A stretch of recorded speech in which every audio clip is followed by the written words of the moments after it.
But what we quickly realized, though, was that all of our clients were going through their own issues because of lockdown. So they had loss of revenue, dealing with scared and angry consumers.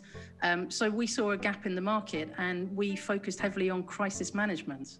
Hello, I'm Steph McGovern and this is Let's Make the New Now, brought to you by NatWest. Now today we're looking at companies who've managed to find a gap in the market in 2020, because we all know some avenues of trade have closed during lockdown and others have opened up, giving SME owners the opportunities to exploit them. So today we're delighted to say we're joined by Tamara Littleton, who's CEO and founder of The Social Element. Hello, Tamara. Hello there. Hiya. Now, can you tell me, first of all, a little bit about what your business actually does? Yes, of course. So we help companies make sense of the complex digital and social media landscape with a range of social media services. So essentially we're helping brands with managing Facebook and Twitter all across the world. So given your business is digital, how were you impacted by the pandemic?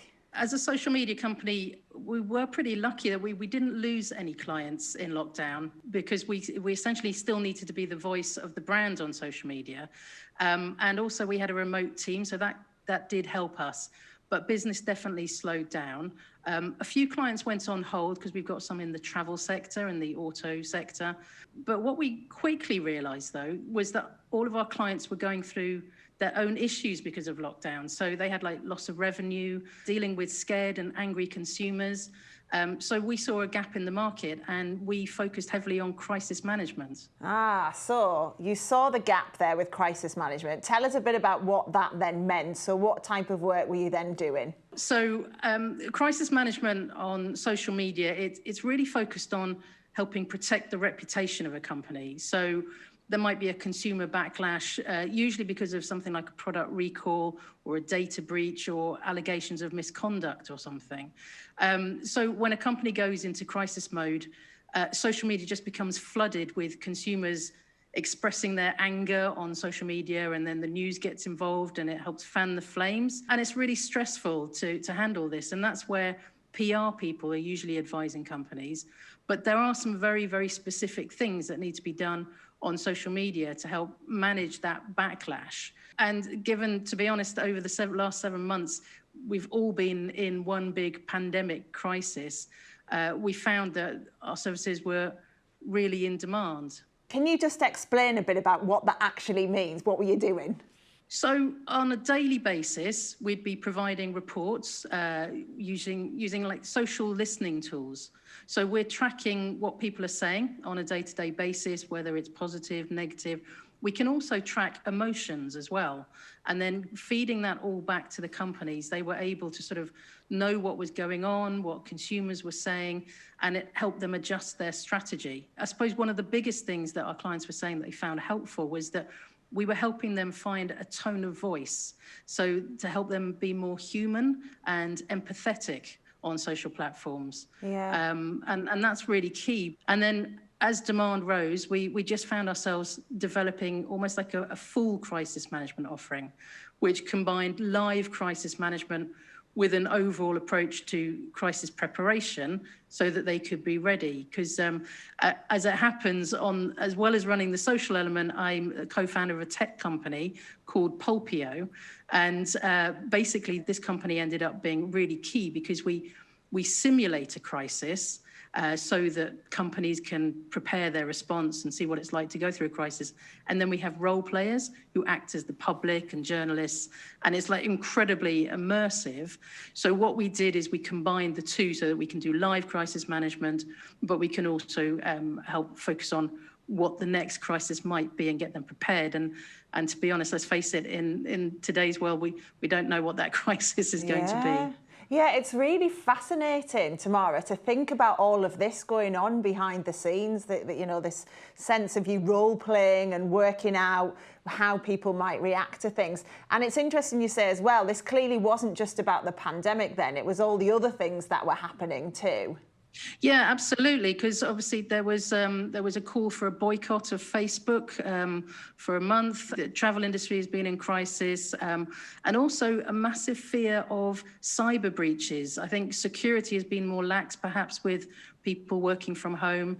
So that has been a big fear for companies. But I think maybe even wider than that, I think there's a sort of realization that companies have realize that they need to be more human and kind. So that whole approach is, it's really important to get that communication done well. So it sounds like this is something that's going to continue to grow then, because it isn't just a business need because of the pandemic. You know, there's so much more. You know, is this your business doing this forever now, do you think? Yeah, no, it's absolutely, it's embedded in our approach now. I mean, we were doing a small amount before, but I feel like this is something that our clients will just want going forward. If anything, it's highlighted to people that they perhaps weren't as prepared as they could have been. And I think really the world is just sort of changing so much. They're more focused on what else do they need to be prepared for. Yeah. And I guess the thing about business is it's ever evolving, isn't it? So yes, you've identified this gap, but I imagine your plan is to keep trying to find more. I don't think I'll ever stop. I've started 2 companies. I've pivoted the social element twice now. And yes, we'll just keep finding new ways of working and new opportunities. I think it's just in my blood, and it's what our clients need. Yeah. Tamara, it's fair to say, isn't it? It's every business's dream to identify a gap in the market. So, like, how do you actually go about finding it? That's a good question, actually. So the way that we approach it, so number one, we spoke to our customers. We were so close to what they were going through. We were having conversations with them. We were finding out what their issues were. And so that allowed us to sort of start thinking about how could we help them better. We did a lot of research. I was reading so many articles and, you know, just absorbing all of the information coming out of, you know, the big consultancy companies.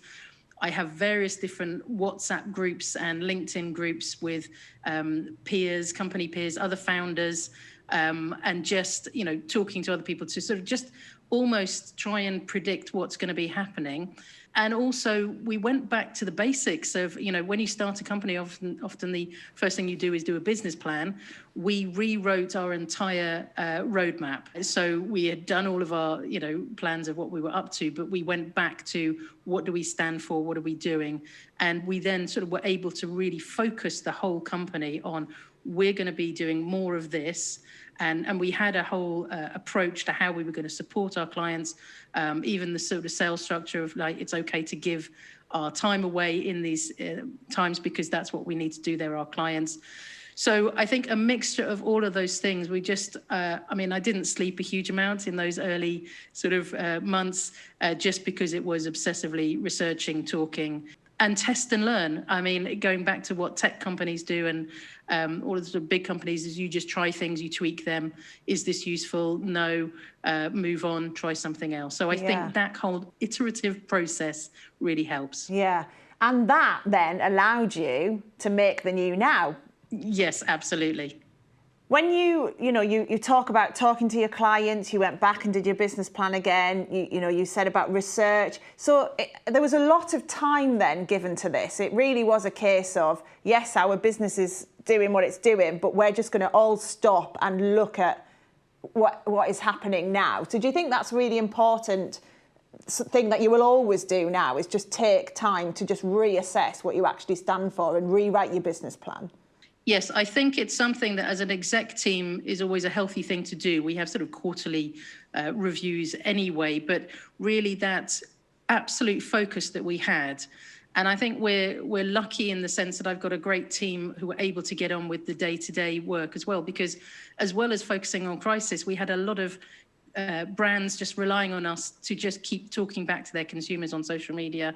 And, we're working in so many different industries. So some of them were thriving in this. We're working with people who are selling, snacks and biscuits and alcohol, for example. So we had the team really needed to keep going while a smaller group of us were focusing on how we adapt and how we change. And actually, I think it was just a great way to do it. And it really kind of brought out that that entrepreneurial spirit in all of us. Yeah, and so many positives have come from it, haven't they? So what have you learnt then, would you say, as a business in all of this? Yeah, it's been intense, but for me, it's all about the people, and it's equally as important to look after your team and your clients. And at the beginning, our clients were going through their own things, and we gave a lot of our time away for free, with some of these reports, etc. I don't regret that at all. I think that was exactly the thing that we should have been. We were there for our clients. They recognise that, and they're grateful. And for me, it's all about long-term relationships. We really focused on the well-being of our team. I think for about 5 weeks, I was doing daily briefings every day, and that was really crucial to make sure that people felt connected with each other, because I have people all over the world. But also, I've been back in the weeds more, perhaps, and very kind of, connected to my team. So I would say there's been a positive outcome that there is a real sense of connection within the team. Yeah. So it sounds like that's probably taught you, Tamara, quite a lot about your team as well. And you perhaps wouldn't have had this experience had it not been for the pandemic. Yeah, absolutely. And I think, we're used to working remotely, and we're used to working on Zoom calls, but we switched so much to doing more Zoom, and just being able to have big all hands meetings with everyone on camera was incredible. And yeah, it's definitely fostered a closer relationship. In terms of like your top tips then, from what you've learned from your own business and also from working with your clients and what they've done, what would your top tips be? So I think definitely take time to think and pause and research, listen more than you talk, and also stay close to your own team, because they're the ones who are, on the front line. They know what's going on as well. So I think just you up the communication and you focus on the strategy, and don't be afraid to test and fail. Yeah, and interesting that point you make as well, as as a CEO, it must have been, I don't know, strange to go back to the groundwork for you, but clearly that was key. Yes, I mean, I like to think that I've never been too far away, but it was really valuable, and it was just quite a connecting approach for the company, that I was just so close. But also, I think my clients really appreciated it, that I was there. I had their back. Oh, brilliant! Well, lovely to chat to you, Tamara. Thanks, Steph. That's it from me for now. Now, in our fourth and final episode of Let's Make the New Now, we'll be talking about something that's pretty much challenged everyone since March 2020, working from home. Now, lockdown may be over, but is working from home the future? That's what we'll be talking about. See you then. Bye-bye.